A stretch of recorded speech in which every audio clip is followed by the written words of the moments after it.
Good morning, Hank. It's Tuesday, and I have strep throat, which I rate 0 out of 10, not recommended. So your video about the political situation in Brazil made me think about the political situation here in the United States, specifically the tortuously long Kafkaesque process through which the two major political parties in the United States determine their nominees for president. Delving deeply into the whole sordid affair would take like a month, so today we're just going to look at one state, Missouri. Last week, the people of Missouri voted in their presidential primaries, and on the Republican side, Donald Trump beat Ted Cruz statewide by about 0.19%. And on the Democratic side, Hillary Clinton beat Bernie Sanders by a similar margin. But what actually matters for becoming your party's nominee is not how many votes you get, but how many delegates are pledged to you, because the nominees are not actually chosen by voters. They are chosen by delegates at the party's national conventions in July. The Republicans are meeting in Cleveland, the Democrats in Philadelphia. On the Republican side, there will be 2,473 of these delegates voting at the convention, and on the Democratic side, there will be 4,765-ish. It depends a little bit on if anybody dies. Right, so despite only winning the statewide primary by 0.2%, Hillary Clinton emerged from Missouri with 47 delegates to Bernie Sanders' 35. In fact, she would have won more delegates than Sanders even if she lost by 0.2%, because the Missouri Democratic Party has named 13 so-called superdelegates who can support whomever they want at the convention, and most of them have endorsed Clinton. Missouri's superdelegates include the state's governor, Jay Nixon, Senator Claire McCaskill, and like other prominent members of the state's Democratic Party. Then there are the 71 delegates who actually represent Missouri's Democratic primary voters. By state party rule, their votes are split proportionately according to the results, so if Clinton had gotten 100% of the vote, she would have gotten all 71 delegates, but she just barely beat Sanders, so instead she got 36 delegates to his 35. This year in Missouri, there were about 8,800 Democratic votes for each of these 71 pledged delegates, which means that at the party's convention in Philadelphia, Governor Jay Nixon will have, around 8,800 times more power than the average Democratic voter in Missouri, and not to belabor the obvious or anything,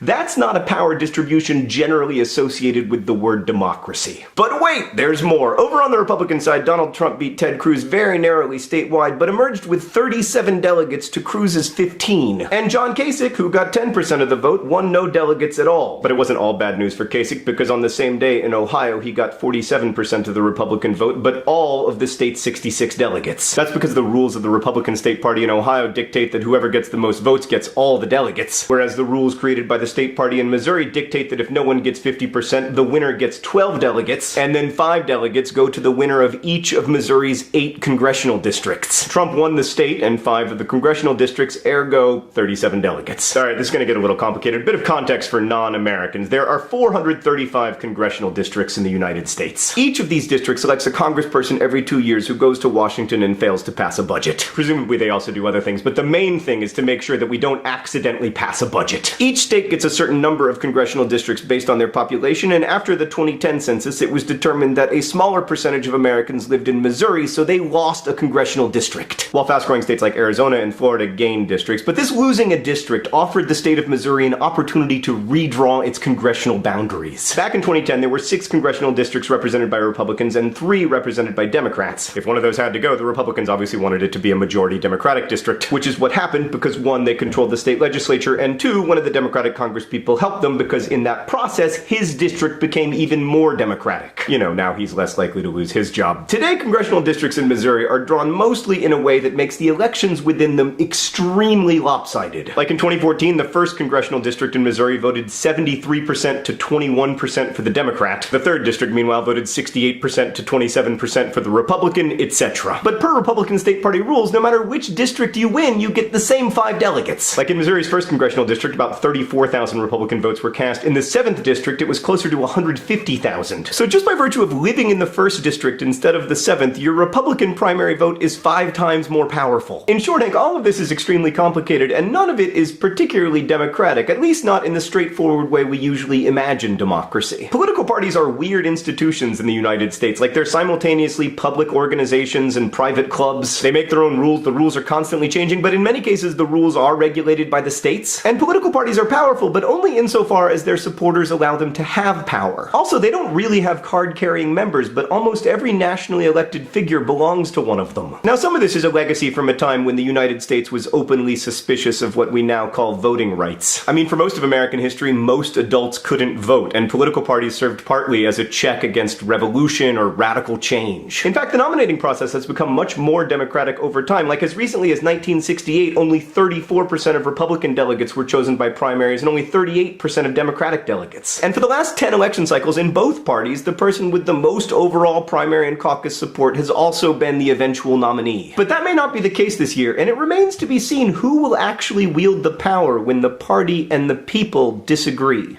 Hank, I'll see you on Friday.